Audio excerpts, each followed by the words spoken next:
انسانوں کے نام افزار ریحان، بنگلہ دیشی قوم کو یوم آزادی مبارک۔ 16 دسمبر ہمارے برادر مسلم ملک بنگلہ دیش کا یوم آزادی ہے۔ کسی بھی قوم کے لیے اس کا یوم آزادی ایک خوشی و مسرت کا تہوار ہوتا ہے، جیسے کہ ہم پاکستانی 14 اگست کو اپنا یوم آزادی جوش و جذبے کے ساتھ مناتے ہیں۔ انسانیت کے لیے آزادی ایک نعمت عزیزی ہے اور غلامی ایک لعنت ہے، چاہے اپنوں کی ہو یا بیگانوں کی۔ ایک بلند حوصلہ قوم جس طرح اپنی آزادی کو قدر کی نگاہ سے دیکھتی ہے، اسی طرح اسے دیگر ہم عصر اقوام کی آزادیوں کو بھی اسی احترام، وقار اور محبت سے دیکھنا چاہیے۔ مثال کے طور پر اگر کوئی فرد، گروہ، پارٹی یا قوم ہمارے 14 اگست کو یوم سوگ کی حیثیت سے یاد کرے، اگرچہ اس کے پاس اپنے نقطہ نظر کی حمایت میں کتنا ہی مواد کیوں نہ ہو، اور وہ یہ ثابت کرے کہ پارٹیشن انسانی تاریخ کا بدترین المیہ تھا جس میں انسانیت رل گئی، عزت دار ذلیل ہو گئے اور ذلیل عزت دار بن گئے، صدیوں کے مالکو باسی موجودین پل بھر میں اجنبیوں، پردیسی یا مہاجر بلکہ قابل گردن زدنی قرار پائے، آگ اور خون کی ندیاں بہا دی گئیں۔ اس کے باوجود کئی پاکستانیوں کو بہرحال یہ اچھا نہیں لگے گا کہ کوئی پارٹیشن کو یوم سوگ یا یوم ماتم قرار دے۔ ہمارے درمیان بہت سے لوگ ہیں جن کے لیے یونائٹڈ انڈیا کے تصور میں ایک رومانوی اور طلسماتی کشش ہے۔ جنوبی ایشیا میں لاکھوں کروڑوں انسان ہیں جو صدیوں اور نسلوں کی یکجائی کو دو ٹکڑوں ہوتا نہیں دیکھنا چاہتے ہوں گے، جو جنوبی ایشیا کے اس تاریخی اور تہذیبی گہوارے کا بٹوارا ہونے پر آج بھی دکھی ہوں گے۔ جس قدر دہلی میں درویش کو قدم قدم پر ایسے لوگ ملے جو لاہور کو دیکھنے کے لیے بےتاب تھے، جن کی نئی نسلیں اپنے بزرگوں کی لاہور، پشاور، پنڈی، ملتان، سیالکوٹ اور کراچی سے وابستہ یادوں کو دہراتی ہیں، تو ہمارے یہاں بھی ایسے درد مندوں کی کمی نہیں جو خواجہ غریب نواز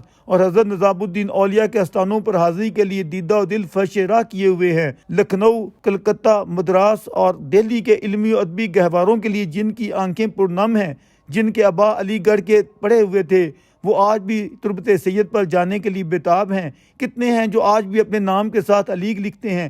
رائے بریلی اور دیوبند جیسے بڑے شہر انڈیا کے ہیں، لیکن ہمارے پاکستانی مسلمانوں کے دو سب سے بڑے فرقوں نے تو مستقل طور پر خود کو بریلی اور دیوبند سے وابستہ کر رکھا ہے۔ دیوبندی یا بریلوی کہلوانے کو وہ اپنے لیے کسی اعزاز سے کم نہیں سمجھتے۔ کون سا صاحب دل پاکستانی ہے جو آگرہ کی یاترا نہیں کرنا چاہتا اور وہاں تاج محل کے محبت برے مسحور کن ماحول کا نظارہ نہیں کرنا چاہتا؟ ہماری بوڑھی اور جوان نسل میں ممبئی کے ستاروں کے لیے جو کشش ہے، اس کی مثال کیا دنیا کی کسی اور ملک کے لیے دی جا سکتی ہے؟ اس سب کے باوجود ہمیں اپنی آزادی پر ناز ہے۔ جو کوئی ہماری آزادی کے حوالے سے ہمیں سچائی سنانے کی کوشش کرے، ہم اس کے لتے لیتے ہیں۔ حالانکہ شب آزادی اس خطے میں جتنی انسانی بربادی ہوئی، اس کا تصور ہی خون کے آنسو رلا دینے والا ہے۔ انسانی حرمت مذہبی جنونیوں اور لوٹ مار کرنے والے خونیوں کے جوتوں تلے روندی گئی، مگر ہمارے دو قومیتی نظریہ کے پہلوان ایسی باتوں کو سننا نہیں چاہتے جو ان کی آزادی کے متوازی اپنے لیے محض آزادی اظہار کا حق مانگیں۔ تو پھر سوال یہ ہے کہ ہمیں بنگلہ دیشی قوم کی آزادی اتنے بس گزرنے کے باوجود کیوں ایک آنکھ نہیں بھاتی؟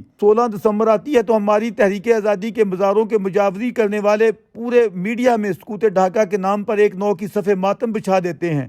حالانکہ ظلم کے کانٹوں بھرا یہ ساتھ محض 24 برس رہا، جس کی صدیوں پر محیط مشترکہ انڈین سویلائزیشن میں کوئی حیثیت نہیں۔ کسی کو یہ توفیق نہیں ہوتی کہ باشعور بنگالی قوم کی خوشیوں میں شریک ہوتے ہوئے ان سے اظہار یکجہتی کرے۔ 5 دہائیاں قبل ان کے جسد قومی پر جو گہری چوٹیں لگائی گئی تھیں، جو گھناؤنے وار کیے گئے تھے، ان پر اظہار شرمندگی کرتے ہوئے ان کے زخموں پر دوستی و محبت کا مرہم لگائے۔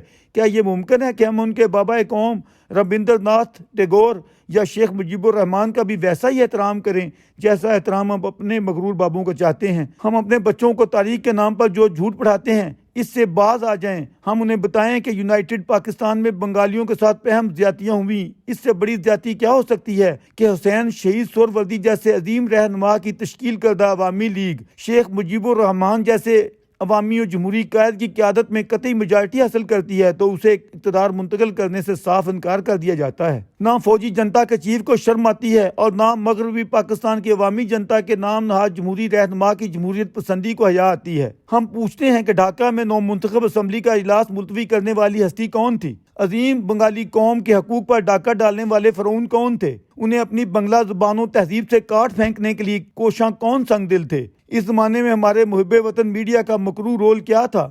جب اہل بنگال کے بچے مارے جا رہے تھے، ان کی بچیاں ریپ ہو رہی تھیں، ان کے جسموں کو چیتھڑے بنا کر اڑایا جا رہا تھا۔ ذرا اس دور کا اخباری ریکارڈ تو نکال کر دیکھیں کہ وہ کون پادشاہ تھے جو فرما رہے تھے کہ پاکستان کو بچایا جا رہا ہے۔ تلک الایام قد خلت۔ ہم عرض کرتے ہیں کہ 1975 میں 14 اور 15 اگست کی درمیانی شب تاریخ جب فوجی عملیت نے منتخب جمہوری قیادت پر گھناؤنا وار کیا، محب پاکستان قصائی خونکر مشتاق نے شیخ صاحب کے معصوم بچوں کو بھی ذبح کر ڈالا۔ ہم پوچھتے ہیں کہ تب جمہوریت کے لیے تصوے بہانے والے ہمارے لیڈران کا رد عمل کیا تھا؟ یہاں خوشیوں کے شادیانے کیوں بجائے جا رہے تھے؟ آج کے تاریخی دن ہم بنگلہ بندھو کی درد مند بیٹی عظیم جمہوری قائد محترمہ شیخ حسینہ کو سلام پیش کرتے ہیں۔ خداوند انہیں اپنی قوم کی خدمت کے زیادہ سے زیادہ مواقع فراہم کرے، شیخ صاحب کی یادگار کو تا دیر سلامت رکھے جو ایک نئے عزم کے ساتھ آج اپنی قوم کی قیادت کر رہی ہیں۔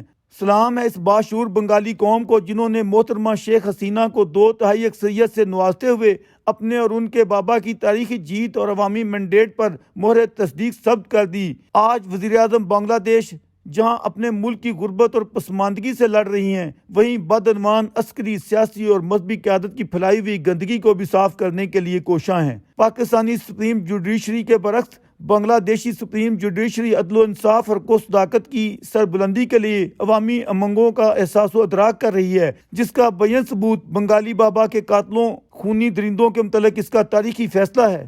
ہم محترمہ شیخ حسینہ سے یہ توقع رکھتے ہیں کہ وہ بنگلہ قوم کے دکھوں پر مرہم لگاتے ہوئے نہ صرف یہ کہ اپنے وطن کی سیکولر بنیادوں کو مستحکم کریں گی، بلکہ ترقی و خوشحالی کے نئے دور کا آغاز بھی کریں گی۔